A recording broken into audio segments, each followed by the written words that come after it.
Hello friends, welcome back to the new video. In this video guys, we are going to talk about how to set notification ringtone in Oppo K10 phone guys. You want to set notification ringtone.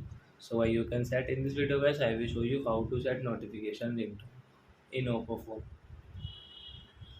So let's start the video. First of all, open your phone setting. Then guys click on sound and vibration setting.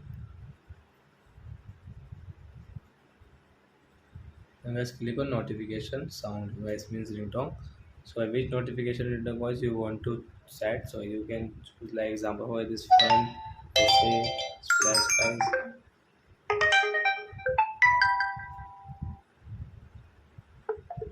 So we will click on this guys wood. So you can see this option. So you will have to click this server one option guys. So click here and guys tap.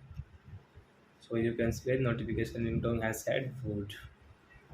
So I hope friends you have understood how to set notification ringtone in Oppo phone. So that's it guys. Thanks for watching my video. Now we will meet on next video with new topic. Before guys please go and like or subscribe my channel. Bye.